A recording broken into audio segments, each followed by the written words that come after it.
Hello everyone, ready for a new story? Don't forget to subscribe if you like our work, please. Some stories belong to the past. Some are yet to come. Some exist in worlds we can only imagine.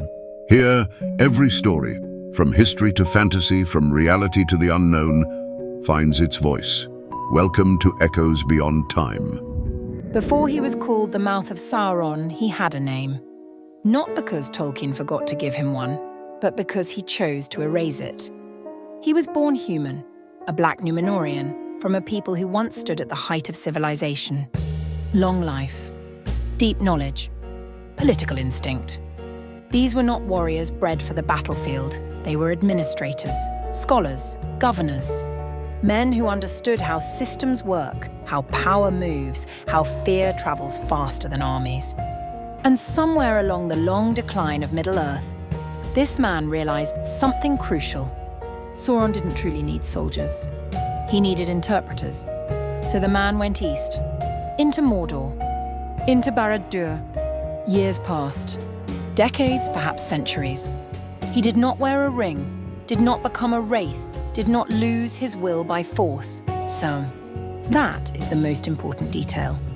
Unlike the Nazgûl, he was never enslaved. He stayed human by choice. He learned Sauron's plans. He read reports. He watched how kingdoms collapse not when armies fall, but when hope does. And slowly, deliberately, he gave up something far more precious than freedom. He gave up identity. He stopped using his name. In Tolkien's world, names matter. To abandon your name is to abandon your moral center. From that moment on, he was no longer a person with opinions or doubts.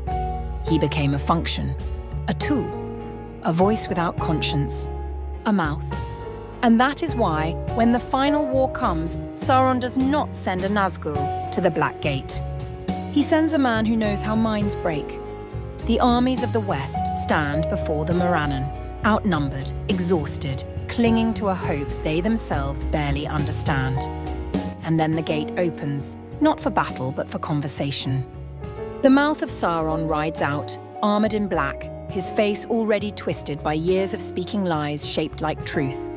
Tolkien describes his mouth as unnaturally large, his features distorted. This is not cosmetic horror. It is moral anatomy. His body has adapted to his purpose. He does not shout. He does not threaten. He negotiates. He produces objects. A mithril coat, an elven cloak, a sword. And then he speaks the most dangerous sentence in the entire scene. He does not say Frodo is dead. He says the spy has been captured. This is not a lie.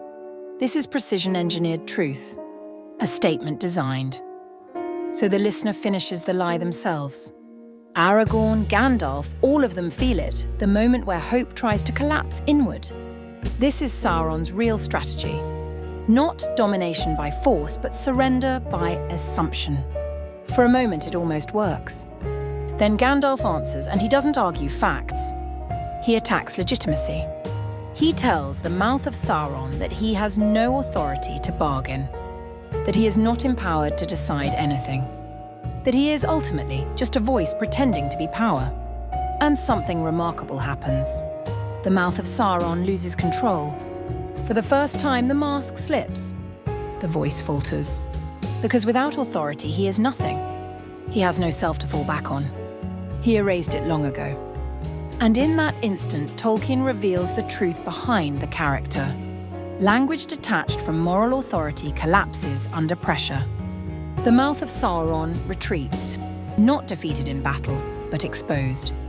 And then, he disappears. When the ring is destroyed and Barad-dûr falls, Tolkien never tells us what happens to him. No death, no punishment, no redemption. That silence is intentional.